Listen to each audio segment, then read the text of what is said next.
There are comeback stories, and then there are miracles.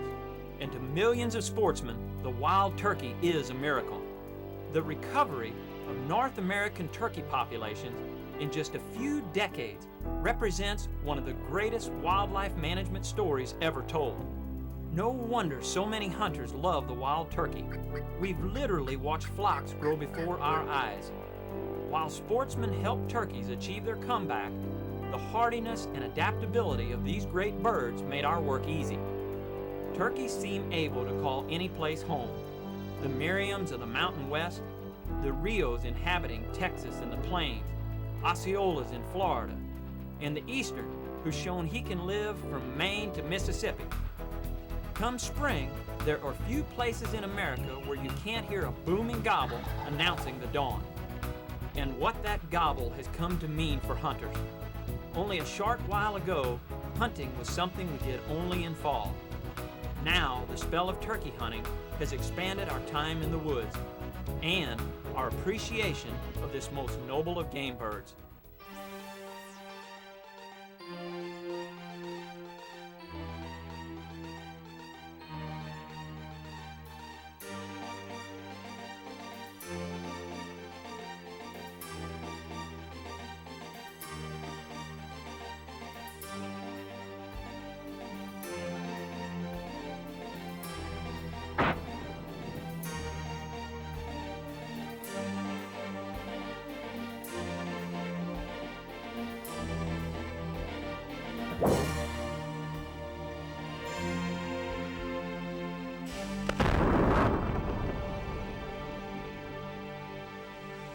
Talk about drive you mad. Now this will drive you mad. You guys get up every morning at 4 or 5 o'clock in the morning, go out, climb a stand. It's 20-degree weather. It's bitter cold, rain, wind, snow. You're fighting the elements.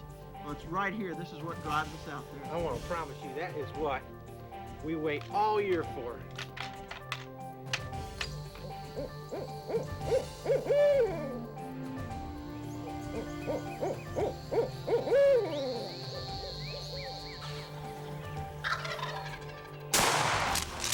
Beauties. Unbelievable. Those really nice birds.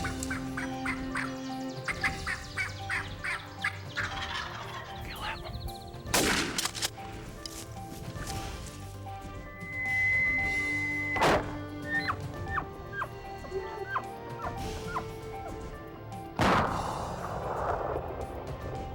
What a buck.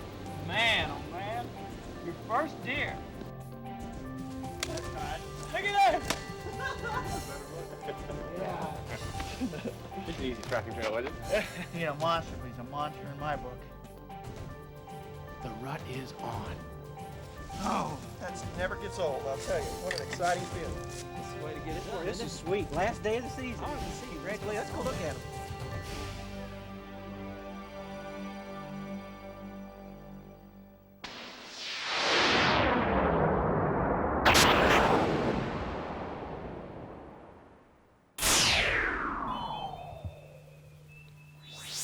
Hi, I'm Mark Drury, and welcome to Longbeard Madness 2. I know a few sounds that elicit more excitement than the early morning gobble of a wild turkey. Let's listen in on an April morning as Tad Brown and Big Brother Terry enjoy a textbook hunt.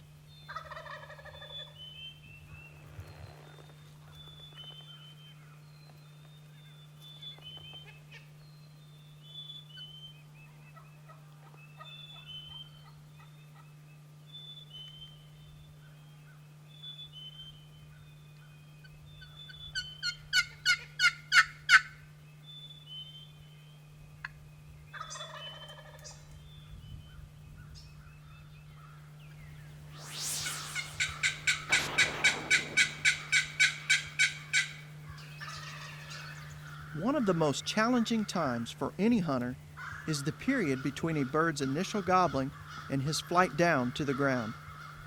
Tad decides to use some aggressive yelps on the new Mini Master box call to help lure this longbeard down into the field.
The incredible combination of a Remington Super Mag, a Mad Max 655, and Winchester high-velocity ammunition did the job on this bird at 40 yards. Watch closely throughout this video, and you'll see time and again the awesome patterns this combination yields.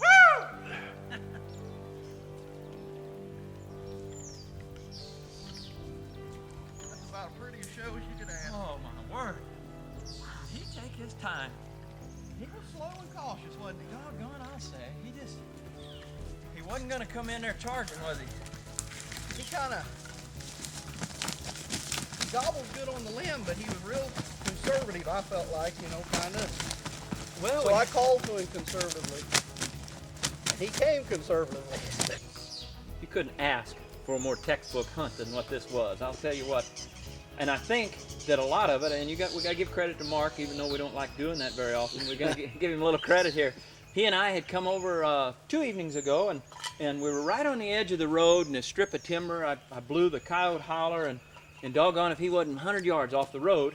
And we didn't hunt him that evening, so we didn't know the lay of this little field here. But Mark came back yesterday evening and figured out that this little patch is in here, kind of an interior field, and thought that he might fly in here and roosted him yesterday evening. Thought it was a good place to come and set up, and sure enough, it was. Yeah, he had a great plan. We were a little uncertain as to how the creek come through here. There's a river there, and we got in here, and as you'd have it, there was a dang creek. But he really worked pretty, and he come right down through there. He was a little hesitant at first. He just kind of, and so I kept calling to him, trying to bring him. And I think he finally got to where he could see our decoy, and boy, here he started coming down the edge, and man, a couple of times when he gobbled, he was facing me. I mean, he was you too, but I mean, he was facing right at us, and I mean, you could almost feel his breath. Wasn't that beautiful? Oh, it was awesome. He was hammering you, and He it gobbled was, hard. You did a great job calling. You really did. It was one of those birds that was so cautious about coming in.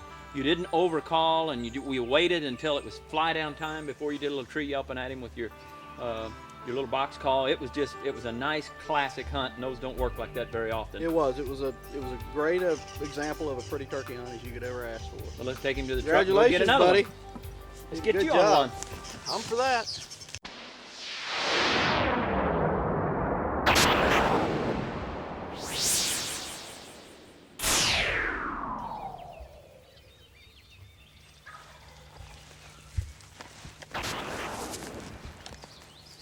He just gobbled again up on that ridge, and I want to get set up here, but a point that sometimes a lot of beginners fail to overlook or fail to realize is that if you're a left-handed shooter like I am, you want to always keep your right shoulder pointed at the turkey.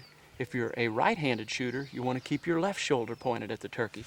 And I say that because if he goes to the left, it's hard for you to swing very far to the left. It's easy to swing to the right, but it's really tough. If they get to the left on you, you gotta try and swing to the left, and that's hard. So try and keep your tail end situated where it's always pointing. Give yourself a little room, maybe an extra 45 degrees where you can swing to the right. Because if he goes to the left, you've got that extra mobility and that extra swing that you can move on that turkey.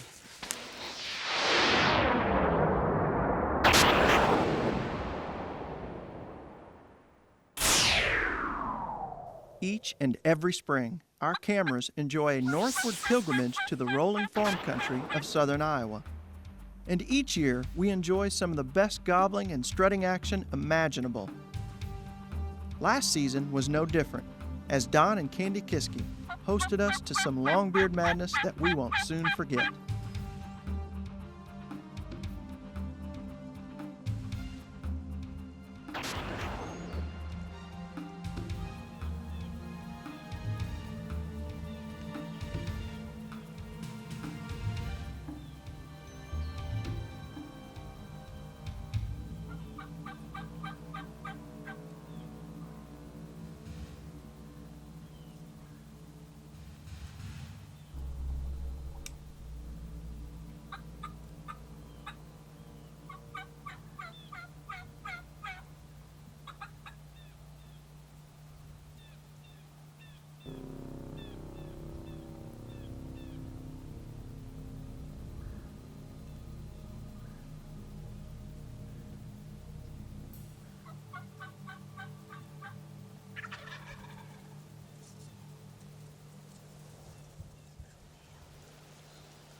over here, I saw a big gobbler on the hill. Well, here comes 3 gobblers over the hill, full strut. They see my decoy and they come running in. And I thought, oh, what a beautiful sight. And so I decided to take the lead bird, and he's just a beautiful bird. He's got a nice double beard. First double bearded turkey I've ever taken. Got really nice spurs. Just a great hunt. It's a beautiful turkey.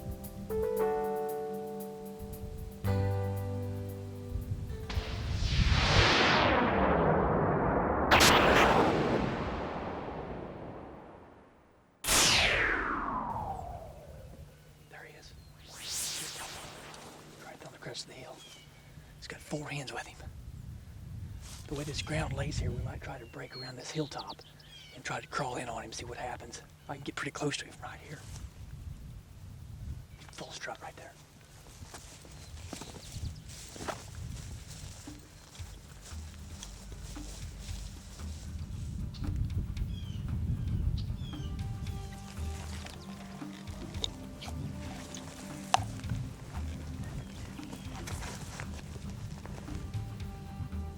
There he is, right there.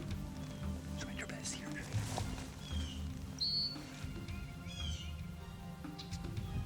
Here, drop it.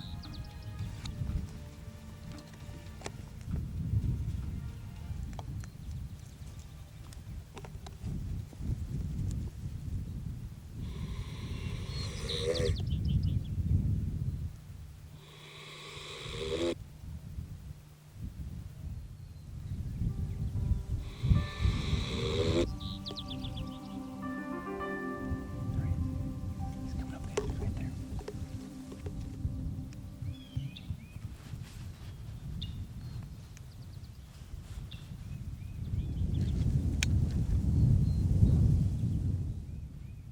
Okay.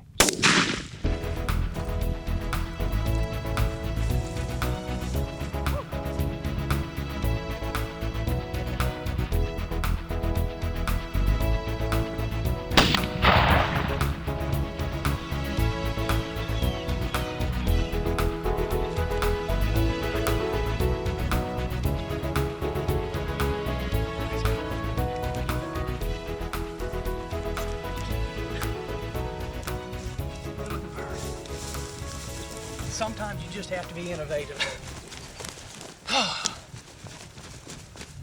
What a deal. We spotted this bird 2 hours ago.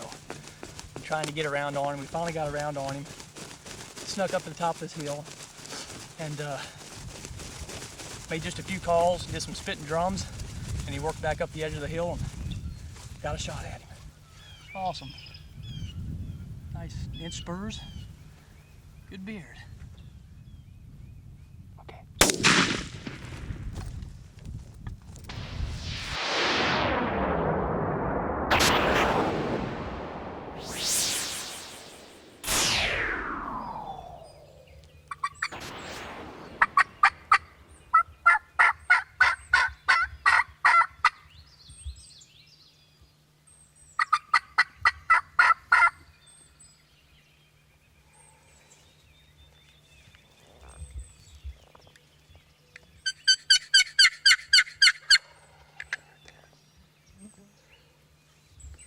Well, there's an interesting point right there. I've been working this turkey. He's stuck out there at about 150 yards, and I've been working him with a mouth call, and he shut down on it. The moment I switch sounds to the mini master, he gobbled right away. And that's a good tip or a good point. When they wear out or their battery wears down on one sound, switch sounds and see if he won't gobble again. I don't know that he's necessarily coming, but I constantly am switching sounds to get him to re-shock, because a lot of times when you work turkeys, when they gobble in response, half of it's lust or interest in your calling, and the other half is shock. So keep that shocking property in there and change sounds on him. Locator calls are the same way.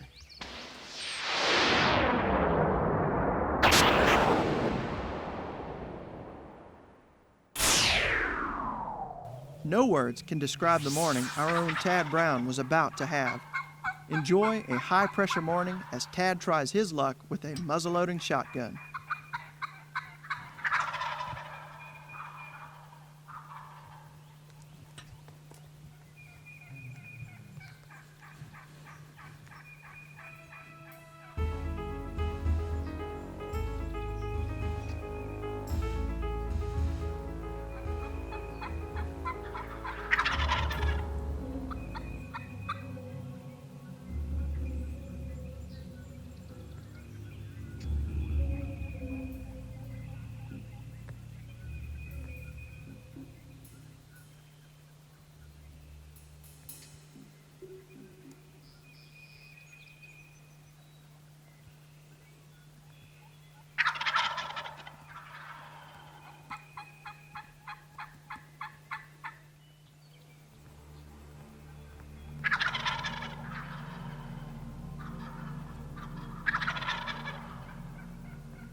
We roosted these turkeys last night, and there's a road going up through here, and we guessed that they would fly down to the road and come out to this field. So we got in here in the dark, got our decoys out, set up. Everything was perfect. They answered the call good.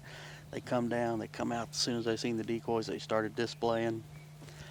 I didn't have a shot there for a while, so they milled around there and gobbled and strutted, and we called to them. And finally they moved where I had a good shot, and my gun didn't go off.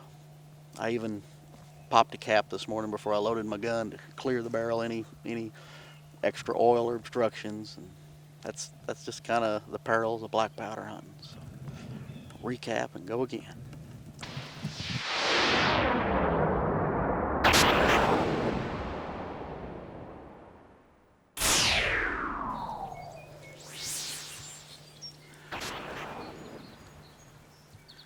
He just pitched out of those trees. He's right in the edge of the plowed field across there.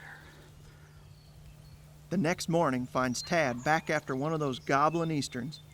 Only this time, his choice of weapon loads from the other end.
What a picture perfect hunt. Oh, that was beautiful. That was gorgeous. Oh, goodness. Oh, I tell you what, every turkey I kill like my first one, it just gets my heart pounded. That's what it's all about. That's what the excitement is. Oh, gracious. My mouth got so dry I couldn't hardly work my mouth call. It was pretty much textbook. We we talk a lot about getting in on turkeys on the roost and having them fly down and calling them to you. And nowadays, it seems in most cases, that's not how your hunt turns out. It's usually you chase them around, and you kill them later in the day, like 10 o'clock or so. And the textbook hunts right off the roost seem less frequent, but this one was perfect. We come in last night and roosted these turkeys, roosted several different ones, and got in this morning early under the cover of darkness. Got between a group of gobblers here, but yet we went past a group that were here, kind of got in between them to up our odds, and we put our feather flex decoy out here as a visual, and this turkey, he didn't gobble but 2 or 3 times, but we watched him pitch into the field, and I had called to him once while they were on the roost with my Mini Master box, just real soft, just to kind of let those turkeys know where we were, and he flew down, come right to the field, yelped to him with the mouth call, real soft a time or two, and let the decoy do the rest of the work. He come right in and was putting on a heck of a show for her and a real good show for us. It was a great hunt, and shows the importance of getting out of it the evening before, roosting those turkeys, knowing where they're going to go, and then getting in there early and getting a plan and put it together.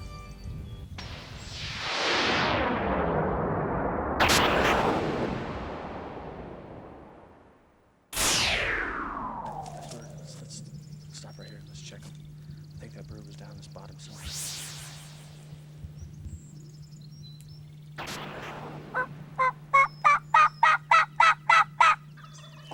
All right. Let's just get up against these trees because he's right there. Let's go. All right, let's go.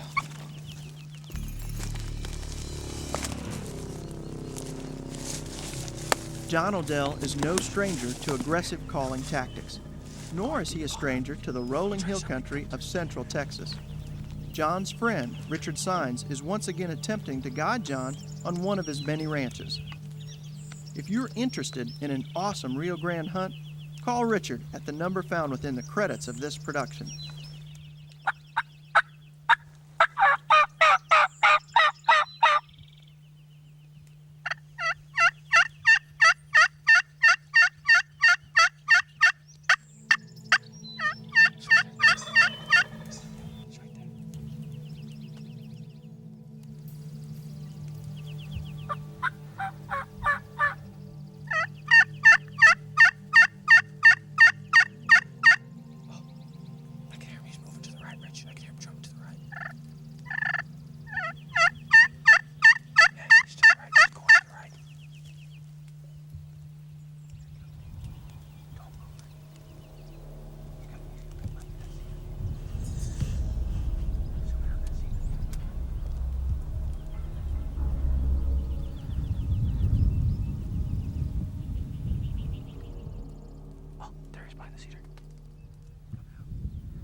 Well, we did it. Congratulations, Thank man. you. It was a tough hunt. We didn't hear anything on the roost this morning, and fortunately, you'd been scouting, you'd done your homework, and you knew these birds were back in this part of the ranch, and you suggested that since we didn't hear anything on the other side, let's get in the truck, head over here, and get out and just try and strike one. And we're not probably 100 yards from the truck. We're not even 100 yards. I mean, it's a tough day with the overcast and the rain. Yeah, and it's been raining, and man, that's where the good calls, the high frequency, had paid off. I mean, we kept on, and I mean, we barely had time to set up. Yeah, once he came quick. Yeah, so the shot was tough because of the cedars and so forth. But I mean, I'm glad you got a shot at him, man. Well, hey, I appreciate it. We enjoy this trip every year. We look forward to it. So man, that's thanks awesome, again. man. We're glad to have you.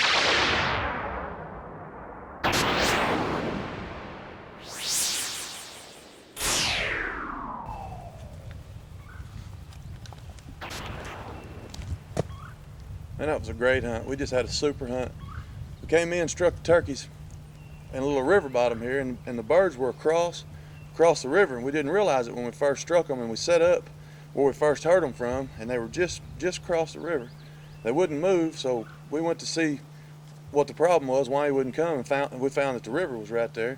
So we looked, and there was a log jam right there. So we crossed the river and got right over and got with him, and that's all it took. We were trying to call him across the river, it just didn't work, and it hardly ever does. If you'll get on the same side of a river or a fence or creek or sometimes just a small ditch, anything, any kind of barrier like that, you want to get on the side that he's on and try to get at his level, and it'll make your hunts a lot more successful.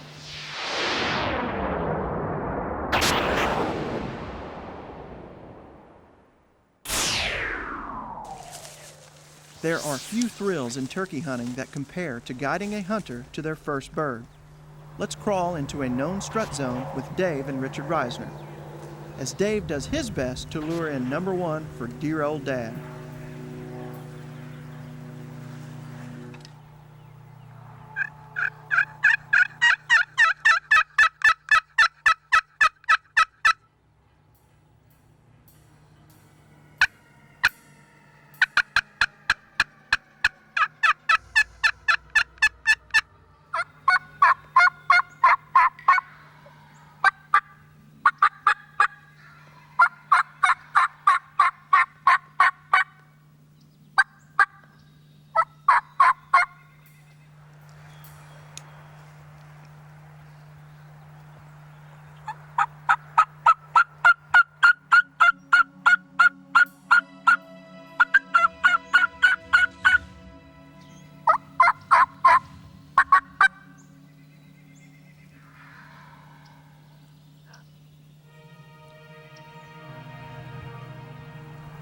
Just let him go.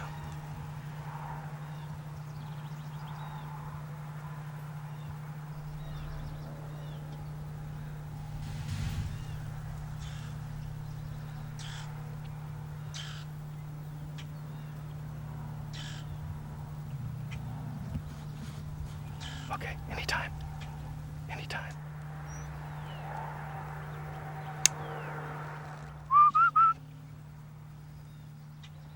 Kill him.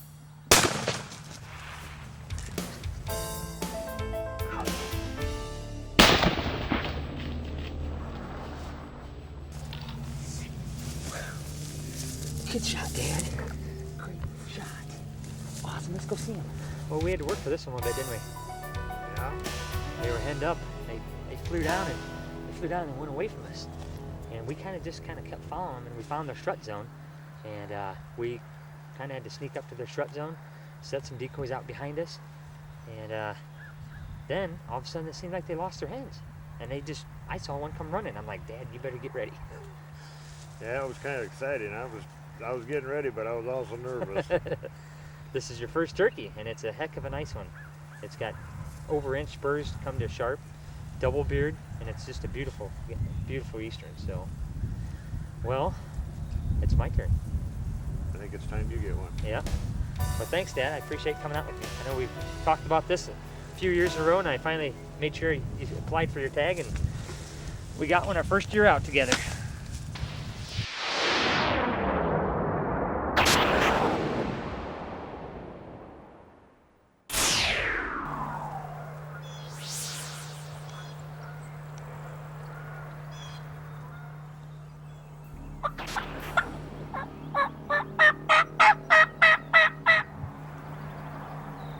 Known strut zones are always great places for decoying strategies.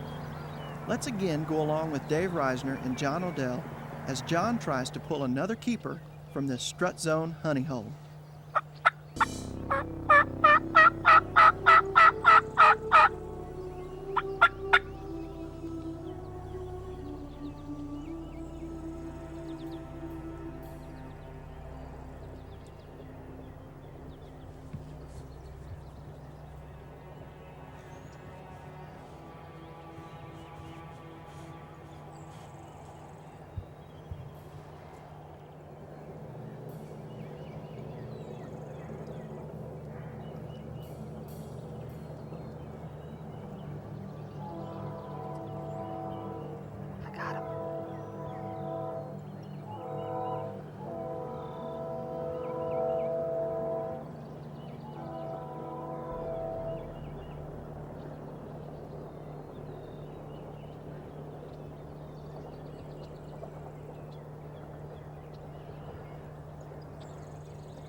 Well, I'll tell you what, this is what drives me mad about hunting turkeys. Sometimes you get up at 3 in the morning, day after day after day for consecutive days, and sometimes you ask yourself, is it worth it? And a hunt like this just reminds you why you're out here. It was a gorgeous hunt. This turkey came right in off the roost, him and his buddy, and we did just a few calls on the shipwreck, and he came right in. We had set up the decoys before it got light, probably an hour before it got light. We'd identified this area as a strut zone in the past, and we knew that a number of gobblers were utilizing this area. So we came in, got the decoys set up, kept the calling to a minimum, and I'd say it was a pretty successful hunt. It's a hunt I'll remember for quite some time.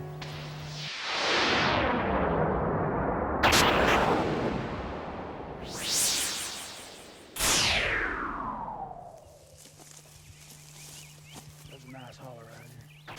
It's real steep. Why don't you go on out in front just a little ways and I'll call and see what we hear.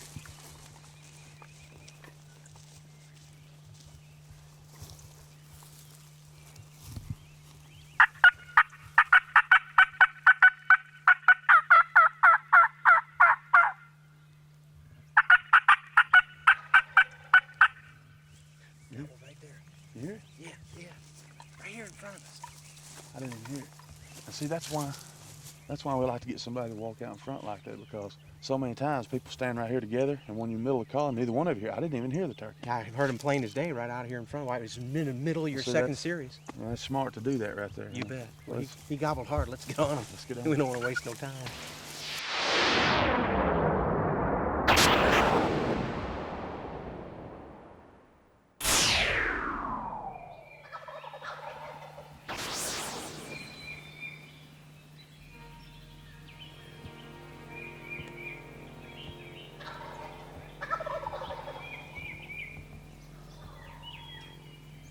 That's our good buddy, world champion Don Ship, keeping a rather low profile as he attempts to soft talk in a North Missouri gobbler for Field and Stream's Phil Bergeli.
As is so often the case, this bird decides to take his good old sweet time working into the call. Patience in calling and gun position are critical. Let the bird find you. Be ready at all times and never overcall when a gobbler is this close. You see him? See him, Phil?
Mark and I got in here last night and we roosted that one. We roosted that one, but we didn't know about that one, and that one. You know, like you said, you and Mark came in last night and we'd split up and tried to roost in other places. Y'all came in here and got these turkeys roosted, and he was hunting another area, and we came right on in like y'all did last night. And we got set just right, kind of between the turkeys. And that was exciting, man, I'm telling you. There was the one in this tree, there was that one there, which we never heard, and there was two in that tree over there. Uh-huh. I think that's that one that was drumming on the branches. Yeah. Is the one that we wound up shooting. Well, the key to it, of course, was roosting, of course, but we got in here and got between the turkeys. This bird flew down and wanted to go to where the other birds were gobbling, but this one hung up on a limb a little while, and he wouldn't leave. And then when this one started up here, he finally come dragging on into the decoy. It was just, I'm talking about a super hunt. You know, you go roost and go the next morning and it's not successful. And you go roost, but when you do it and it happens right, that's the most fun hunt you can possibly have. Tell you what, I sure enjoyed it. Well, congratulations, Thank you, man. Doc. Congratulations.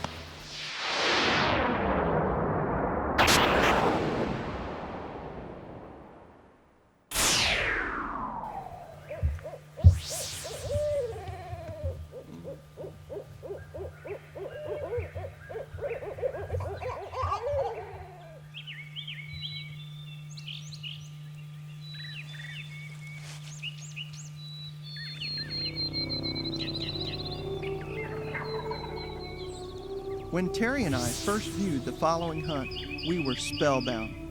Please enjoy an April morning provided to us by our dear friends Ron and Betty Coleman.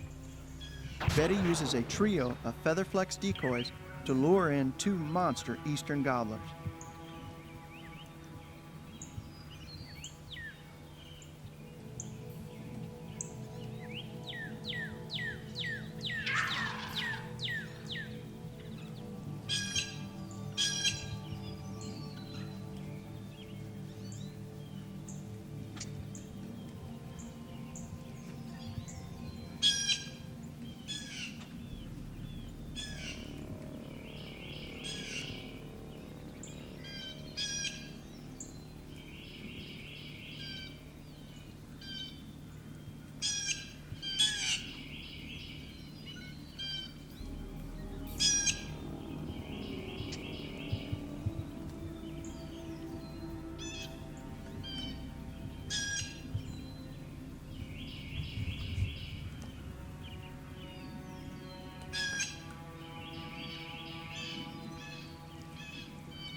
got a good beard on him, and his spurs are good.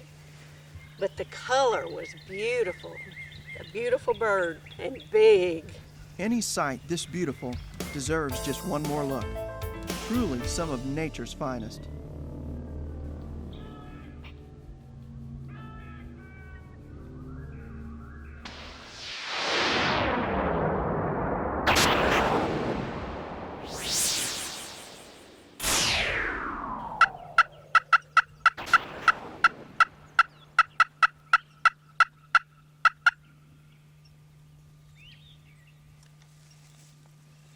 I've been hunting with Drury Outdoors for a little while, and we have Don Shipp, Steve Stoltz, Mark Drury, top-notch callers, great hunters.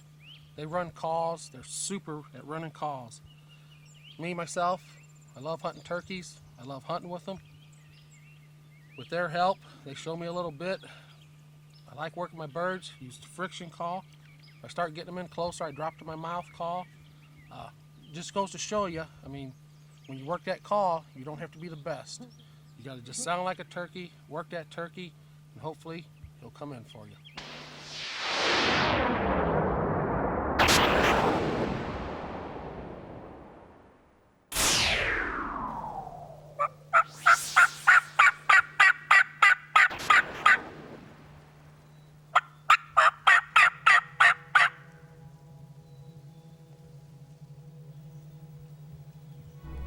A field full of henned-up longbeards is a huge challenge.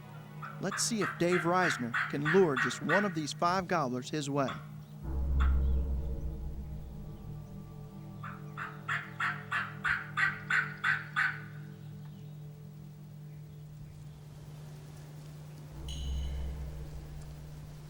We got multiple gobblers out here strutting for a couple hens. They're all over this field right here.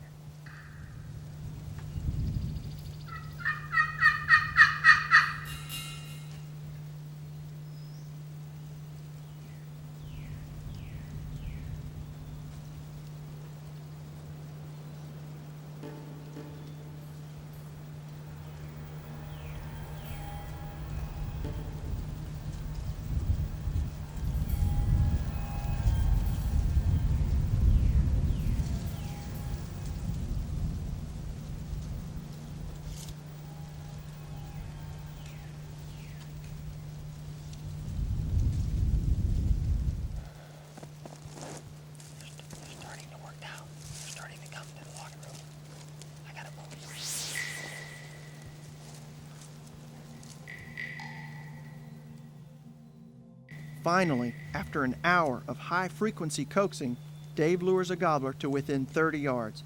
Amazing enough as it seems, but pay attention to what happens after his perfect shot.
What a beautiful eastern. This morning started with lots of gobbling on the roost. We were within 100 yards of turkeys, and we had done our scouting.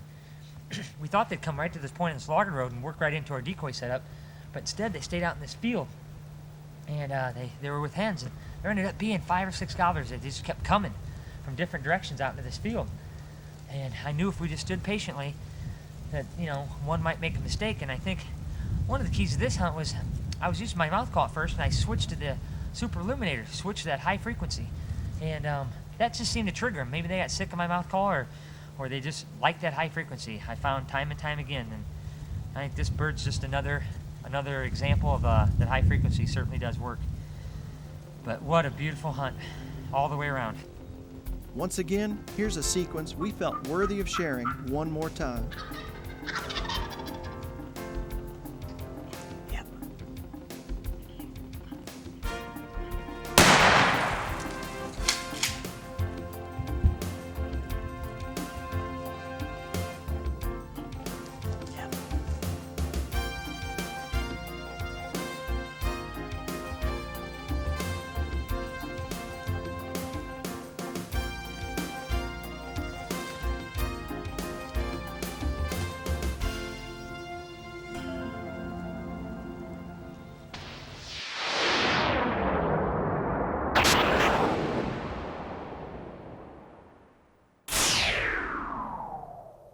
Last year, our friends at Turkey and Turkey Hunting Magazine held a nationwide contest entitled Pick Your Pro. One hunter from the thousands who had applied was chosen. Turkey and Turkey Hunting's editor, Brian Lovett, accompanied the lucky winner, Pennsylvanian Rob Rawson, to our North Missouri camp. Rob's guide and cameraman was none other than world champion caller Stevie Stoltz.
Probably because when I get in close, it's going to be tough for you to move.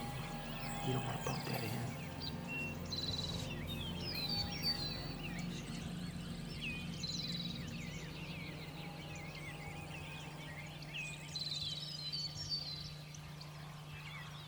You're fine.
Yeah, we got in here. Steve came in last night, put these birds to bed.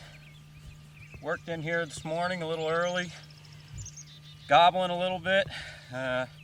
Started calling to them a little, using the old Longbeard yelper, pump action yelper. And they got quiet on us, but little patience paid off. We saw some hens come up the ridge, come out on the flat here. Before you knew it, they started working their way in, led by a bearded hen, beautiful bearded hen.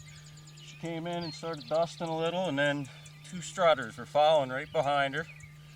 Came in here and had a couple more hens follow them up. Got in the range and we took the lead bird. Just an awesome hunt. Nice 3-year-old. Good long sharp spurs on him, heavy beard. Great.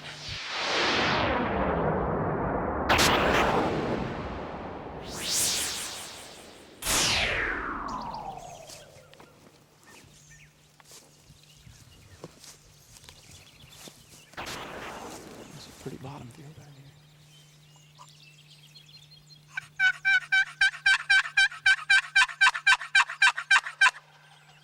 here. Whoa, look at this gobble. He's up in that hollow, and he's up there a pretty good ways.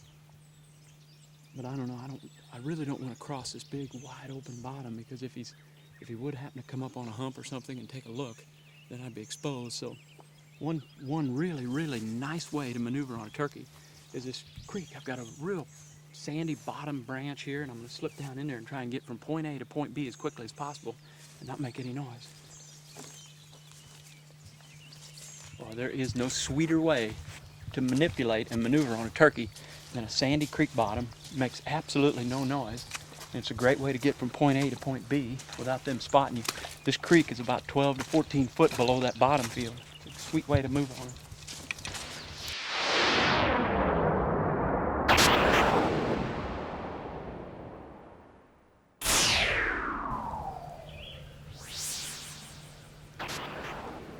Here's a late season Midwestern hunt I had the privilege of sharing with our longtime friend Greg Fry. Pay close attention to how long we waited before calling once the bird hit the ground. Saying the right thing is certainly no more important than saying it at the right time.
What a pretty bird, Greg. Oh, that's beautiful. And what a great hunt. Congratulations. Thank you. Thank you very much. We got in here this morning and couldn't roost any birds last night. And luckily, we got in here and owl hooted, and they were in this little valley, and they like to roost right here. So he gobbled early, and we got in close, and he gobbled pretty good on the limb, but he really started gobbling once he hit the ground, didn't he? Oh, he did. He hit the ground. He wanted some hens. There are just no hens around. We had hoped that he'd come to our hump, but he didn't. He flew clear across the valley, and it would have been easy to go in and start calling right away, but we were just patient, and we waited to see what he would do. Right. No hens Yeah. came to him, so I finally just turned my head and called away from him as much as I could because it was open in here. I called towards the field edge, and it really worked out good. Oh, it was perfect. Have you ever had one fly across the valley? No, that was, they say you can't pull them across valleys. Well, you did. He came right in. If you get them in the right mood, they'll do just about anything. He was in a good mood this morning. He's got a good beard. It's amazing. There's no other gobblers except that far one. Yeah. And this bird was fired up. He was looking for a hen. He wanted to find a hen. Found a Mad Max. Yeah, he sure did. Good job, Greg. Thank you Great hunt. very much.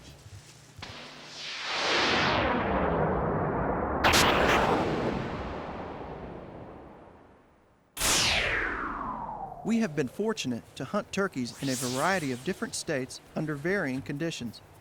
I would have to say that the canyon country of southeast Colorado is at the top of my list for overall beauty and quality of hunting. We were hunting with Dean Silva's Trophy Mountain Outfitters. All total, Dean controls 128,000 acres of prime turkey, deer, and elk habitat. I had spoke with Dean several times prior to arriving in Trinidad, Colorado, but nothing could have prepared us for the sights and experiences that lie ahead. Watch, behold, and enjoy these most breathtaking scenes.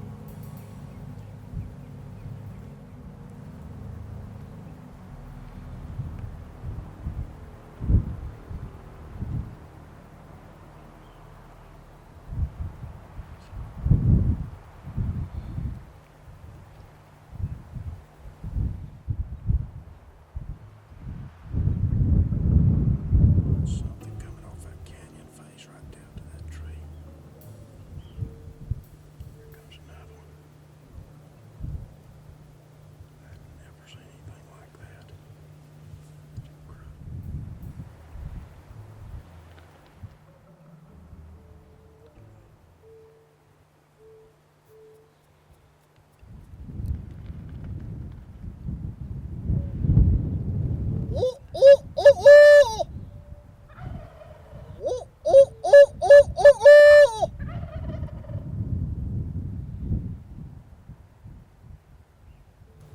That's got to be 150 or 200 foot drop right into that pine. They just lock wings and sail right in there. They're really falling hard. I mean, they're getting some speed up coming off there, especially that big gobbler. It looked like ducks landing locked up to land almost when they got to that tree. And that last gobbler really had trouble slowing down. You could hear him all the way up here. Yeah, you could hear their wing beats where the hens you couldn't hear. Yeah, exactly. I've never seen anything like that in my life. I mean, that's absolutely incredible.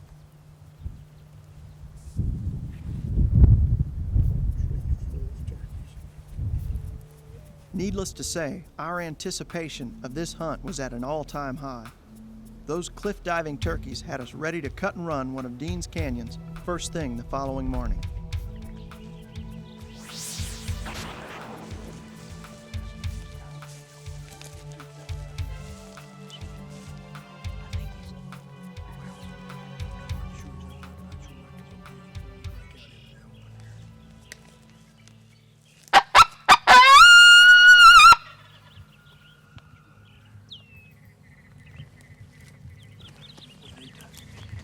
Up here, see if you can get those decoys out. I think he's far enough back up there that you can get the decoys out right there on that point. And then we can use right on up here. He should see the decoy as soon as he breaks into the open here. Why don't you get in that big seat here and Scott and I'll set these decoys up. Okay, fine. No, we'll stay back. All right.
Kill him. Kill him.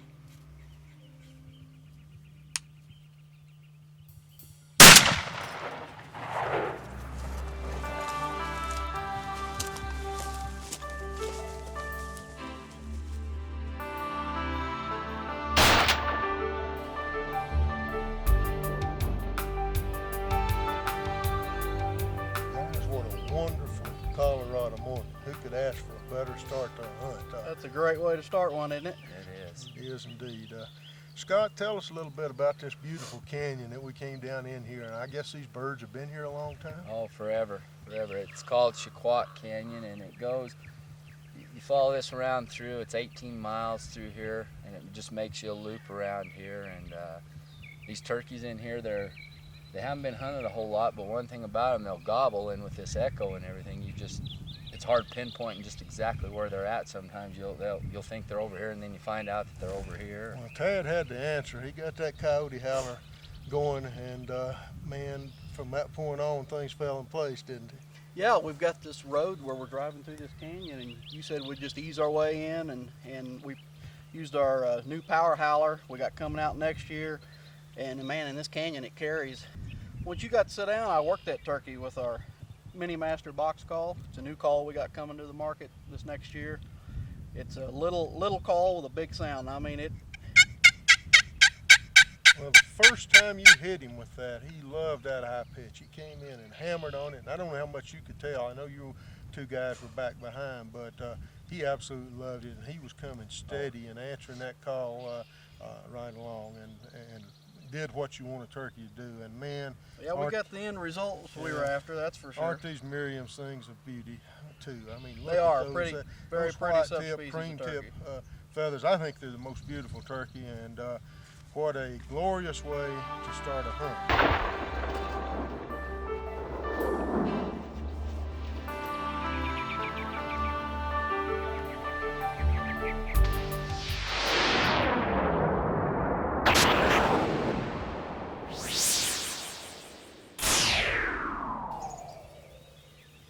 $7.15.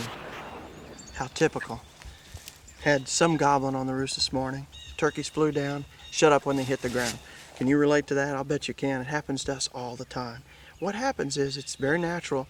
The gobblers and hens oftentimes are roosted close. They get down on the ground, they start strutting, the hens will go to the gobblers, they shut down.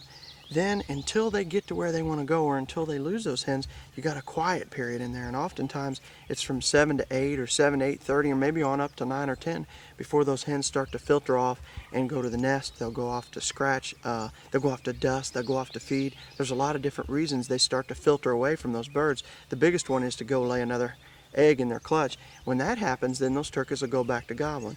So just be patient during that quiet time, and rest assured that eventually they're going to go back to gobbling. Best thing you can do, sit tight, call every once in a while, and listen to which birds start to gobble first.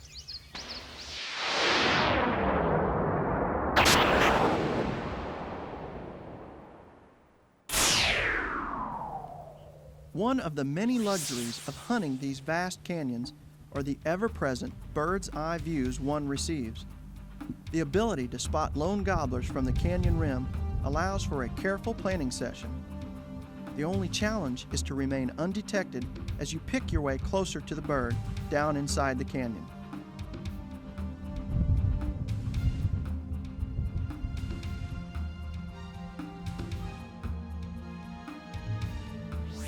That tiny black dot in the middle of your screen is an adult Merriam gobbler at an estimated distance of 1/2 mile. And believe it or not, he was coming.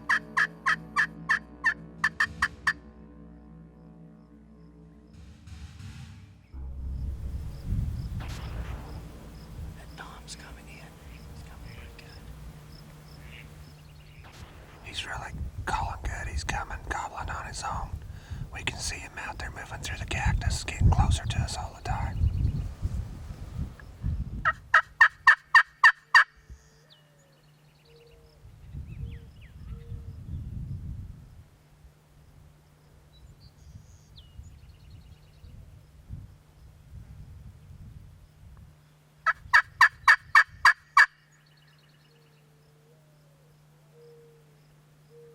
For some reason, this Merriam had held his ground after traveling close to a quarter mile.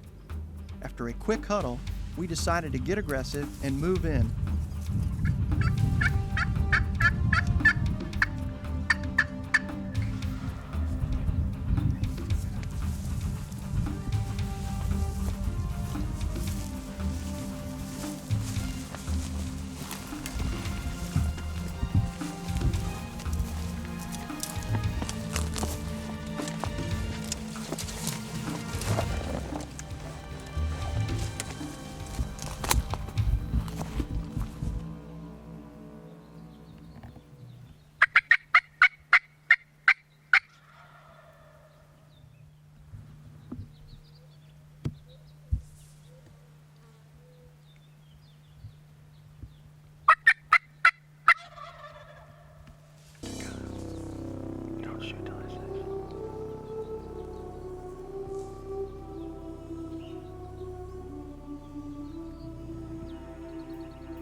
Good job, Dean.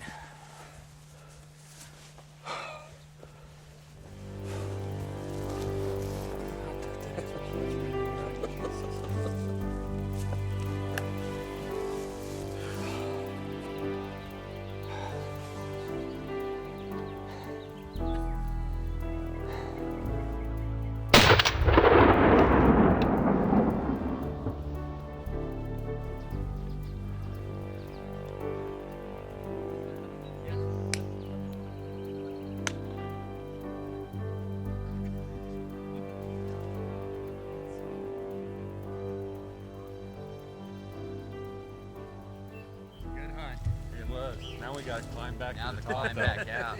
Yeah. Pretty good climb. We better get out of here before that storm comes in, too. It's gonna rain here just a little bit, and we're gonna get wet if we don't get out of here and get back to camp. At least it's starting to cool down. Yes.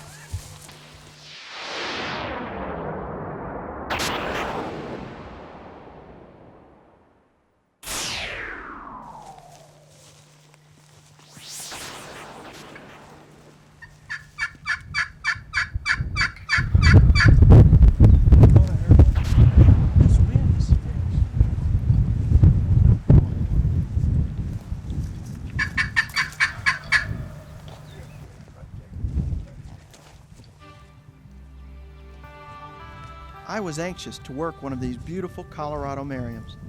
I elected to set up the new Featherflex True Life hen as a visual aid.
total in just a show and a half, really. I mean, I'll treasure that forever.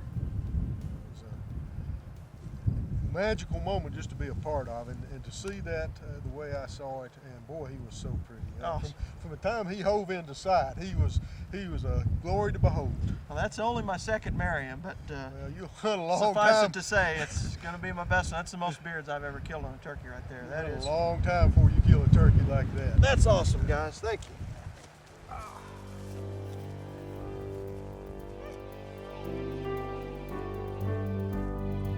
All in all, our westward trip was a huge success. If you're at all interested in the Merriam hunt of a lifetime, call Dean Silva at Trophy Mountain Outfitters. He'll show you a hunt you'll never forget. I'm Mark Drury, and on behalf of Terry, myself, and the entire Drury team, we'd like to say thank you for choosing a Drury Outdoors production.